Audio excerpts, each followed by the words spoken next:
So Oprah's ex-boyfriend is giving graphic details on how he and Oprah smoked crack together. Oh. Yes. I'm going to read this. I don't want one word wrong. MediaTakeout.com is reporting. Here's some excerpts from his book, which is being excerpted in the New National Enquirer, too. Okay, whatever. Don't judge us.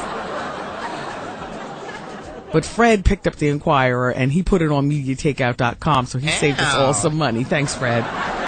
Randolph Cook describes how Oprah made a rock of cocaine and baking soda in the tube and heated it. Oh, she knows how to cook crack, too? Wow. Let me find out. A method known as freebasing. Oh, I know. Oprah then put the lit torch on the rock, inhaled, and held the smoke in her lungs for a long time. Hey. When she finally exhaled, she began to shake violently as she put the pipe down. She had trouble catching her breath. Her eyes got as big as saucers. And there's more.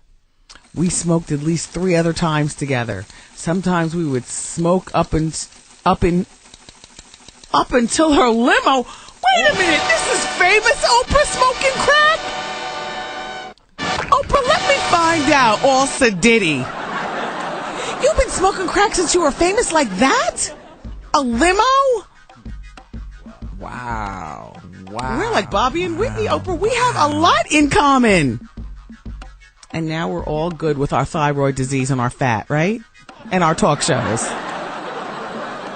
We smoked at least a couple of times. Sometimes we'd smoke up until her limo was waiting to take her to the studio to perform her show. Wow. A few times she was still under the influence while doing her show. Well, what the F? Wow. Oprah, you didn't tell us this was on the timeline. Really? Now, this is just the rejudging of a story that came out 2 weeks ago, but I didn't tell the last hour crowd. I think I talked about it in the first hour of the show. So Oprah shut down filming of a VH1 reality show because Gayle's ex-boyfriend is on the show. And it's real interesting. The guy's name, first of all, this is a show. I have no idea the premise of the show. You know VH1, though. They always coming up with some crap. That girl, Popra, from Puffy's reality show is also on it. But Gayle's ex-boyfriend. And so here's what Popra said. We were in the middle of shooting 2 days, but the shooting had to stop because we were hit with a cease and desist letter from Harpo Productions because one of the contestants was Gayle King's ex-boyfriend, Dean. Apparently, he signed a confidentiality agreement with her not to talk about Oprah, Gayle, or the show. And now we wasted thousands of dollars and 2 days' worth of work and all out of a job right before Christmas. Okay, so this story came out before Christmas. Wow. None of these, the most interesting interview, and I always get asked, who would I love to interview? Who would be the most interesting interview of them all? And I gotta tell you, it's William Bumpus, Gayle's ex-husband. Because he's got the gag order of life, so it'll never happen. But I bet you he can tell some stories. That would be a good one. All right, look. Michelle Obama and I both experienced something over the weekend together. And that is Malia lost another tooth, and little Kev lost another tooth. So shout out to you, Michelle. And I'm sure at 10 years old, Malia does not believe in... Malia's the older one, right? Yes, that's the one little Kev has the crush on. I'm sure that she doesn't believe in the tooth fairy. I thought at 8, little Kev might believe. So I said to him, okay, come on, let's go clean it off and get it ready for the tooth fairy tonight. He said, Mommy, I don't believe in tooth fairy. The tooth fairy, he gets this language from Stewie. The tooth fairy is a fast, loose woman. The word starts with a W, who pulls money out of her boobs, throws it under your pillow, and rubs her booty in your face while you're sleeping. He said, I don't believe in the tooth fairy, Mommy. Where do you stash the teeth?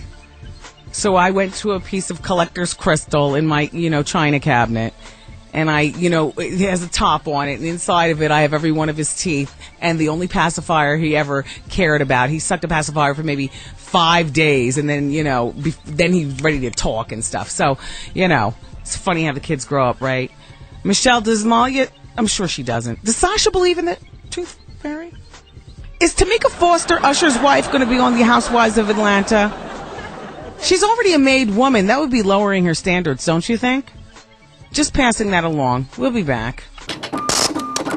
Guys, I got it, and I promise. Joaquin Malia. Right? Joaquin Malia. Texter says, Wendy, it's time you learn to pronounce Malia. You're embarrassing us. That's from Tara. I don't want to do that. I don't mean any disrespect. So, Joaquin Malia. Joaquin Phoenix Malia Obama. Thanks, you all. No. I'm sorry. Huh? No, look down. Yeah, I'm looking down. I'm sorry. Shout out to Karen, who sends me the email. She says, so, in keeping with awards season, when the Wendy Williams show is nominated for a Daytime Emmy, what will you wear? Is it going to be short and tight or long and glamorous? Your audience wants to know.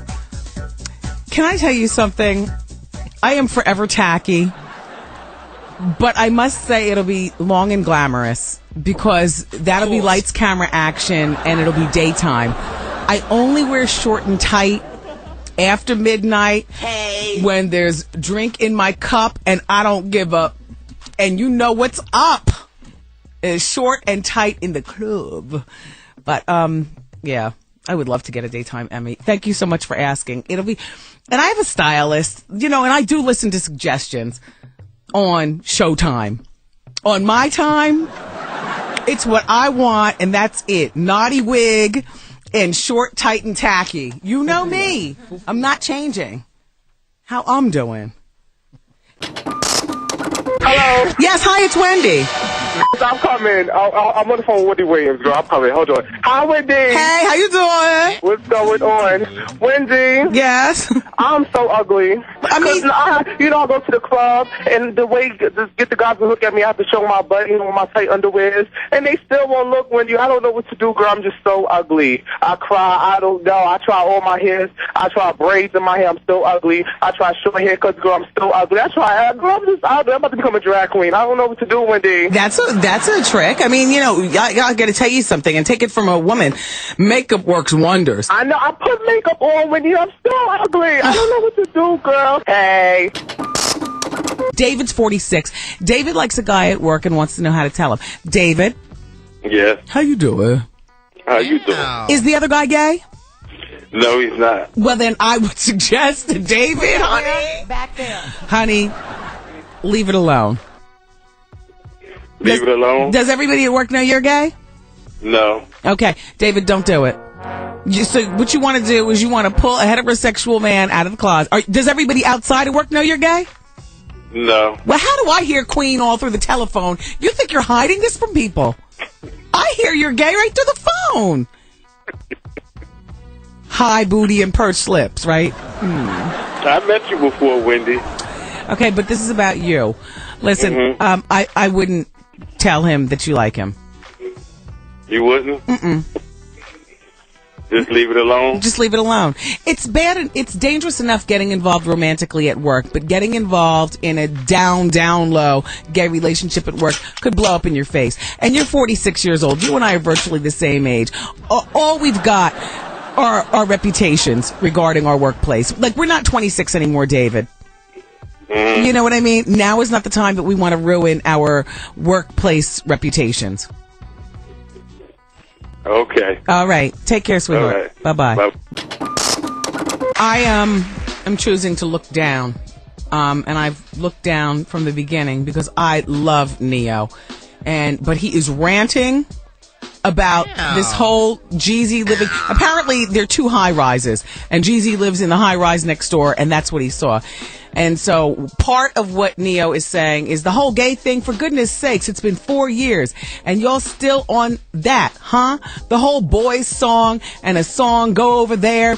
See, this is what happens when people steal. These songs are clearly written for women. Had you been patient, you would have heard them the way they were supposed to be heard, with the voice intent, blah, blah, blah, blah, blah. And I told People magazine that Young Jeezy's crib is right next to mine and that I saw him from across the way. I made a joke that he might not want to walk around his crib naked with the shades up because the buildings are that close. That ain't something I care to see. Suddenly everybody thinks I saw Jeezy in his crib naked. Never once did I say that. I mean, and he's just ranting and going on and on and on. You know what? I love Neo. And Goose, sit on your fingers. Do not press one thing. Okay, I'll press it myself. Ow. But you know what? And we're over it. And the man is brilliant. He is brilliant. He's got a fabulous personality, and he's a friend of this show. So I'm not going to talk anymore before I say too much. Is Melissa Ford still interacting with Raekwon, or was that a one-night stand? Hey, Raekwon, I love you. Hi, Melissa. That was the word that they had a relationship. I don't believe it was a relationship. I think it was just like, you know, something, you know. Stick and move, Ray. Stick and move. And hi to Jadakiss. I've been thinking about you. Where is your album? Hi, Miss Kiss. Jadakiss's mother. You know, Jennifer Love Hewitt obtained a temporary restraining order against this 62-year-old man who's been stalking her since 2007. Wow. Do you know the places that and don't let him be white. Do you know the places that a 62-year-old white man can get? He can get real close to you. Because if he's black, regardless of the age, they swoop down, arrest. If he's white and looks like Pete Wentz or Joaquin Phoenix, they will swoop down and get him.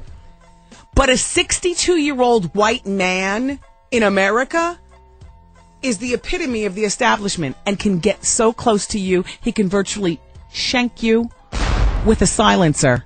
And all people see is you dropping to your knees. Wow. Yeah. And they would never suspect him. That's scary. In fact, they'll ask him, where did the killer go? Yeah. He would join in on the investigation, blend with the CSI, right? Blend. 60. Look at this. The restraining order Love Hewitt filed was filed on December 23rd. He made more than 120 threats and harassing correspondence to her, including disturbing, violent letter referring to weapons he owns, fantasies he's had, and where he would impale her on her body. Wow. The letters detailed delusional and violent fantasies of sexual encounters with Jennifer Love, including marrying her, impaling her. Impaling her with what? Oh. And envisioning blowing her current fiance's head off. And he's 62 and no doubt capable. God, Love Hewitt. I never really thought much about you, but now you're going to be on my mind. I know who Fantasia Barrino is. That I know we were one of the first shows to tell you that she was losing her house. And then Fantasia got her publicist on the case, all trying to put out fires that they know were burning ferociously in North Carolina. Hell yeah, she was about to lose that house. And then there was a last-minute agreement from a Florida-based company. Well, actually, there was a Florida-based company that lent her the money to buy the house. And she only owed, and only is relative. But when you think about a big superstar, $65,000 or $70,000, that's an only. Like, are you serious, Fantasia? You didn't pay this, so now your name is all splashed up in the news? Well, they're no longer auctioning off the house. It was supposed to go to auction today, but they reached an agreement with the lending company. Reached an agreement? A big superstar like that reaches an agreement over $70,000? Fantasia's not caking like that where she could just write that check and make it happen? Guess not. And I'm not saying that for me and you, John Q. Public. I'm saying that for, you know, Fantasia Barrino, platinum artist, star of stage, screen, Color Purple, and whatnot. Like, are you serious? $70,000? The recession's bad, though. The recession is bad. Nini's on the telephone, and her husband is having an affair. Nini's only 25 years old. Hi, Nini. Hi, how are you? I'm doing fine today. How long you been married? Well, he's not really my husband. We're not legally married, but we've been together since I was 18, so it's been about 6 years now. Okay. And do you have children? No. Okay, great. So how long has he been having this affair? He's been having this affair for about 4 years now, because when I met him was in 2003. Yeah. We started moving in together in 2005. And that same month that we moved in together, I caught him in bed with another woman. Oh, you caught him in bed?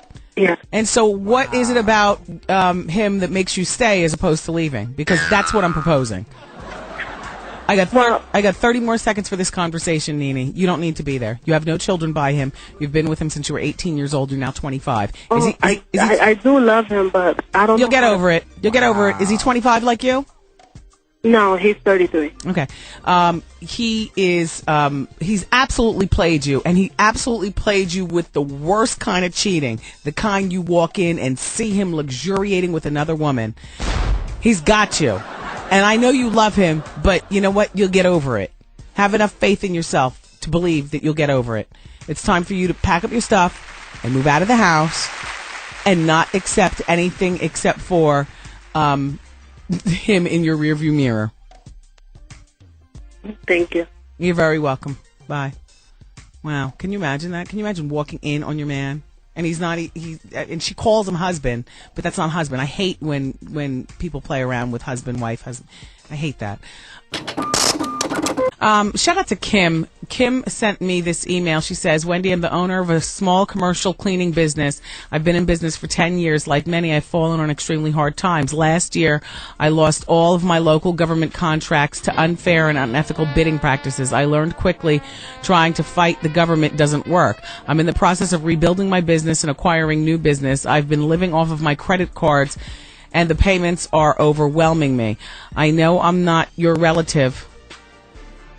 Oh, here we come. I didn't read this. I'm reading this blindly. Wow.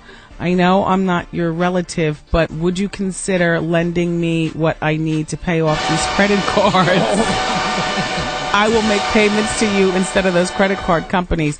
I am barely staying above water. I have never been late on my credit cards, nor my car payments, nor my mortgage. I'm a single mom raising 3 wonderful young men who I believe work hard, but I'm at the point where our lives will fall apart if I don't get a little relief. Please consider helping. Wow. Oh, yeah. Excuse me? Apparently you don't know me. But I wish you well, Kim, in trying to, like the rest of us, keep your head above water. And she is out of Ellicott City, Maryland. We're not even on the air there. She listens online. How much is that DSL service? Is that what you could start by turning that off? No, you know what, Kim? I'm sorry to hear about what's happening. Wait until you're at least 29 years old before thinking about marrying and having children. Enjoy your 20s. And I wouldn't be pressured by some tribe to get with some man whore. I mean, at the end of the day, I understand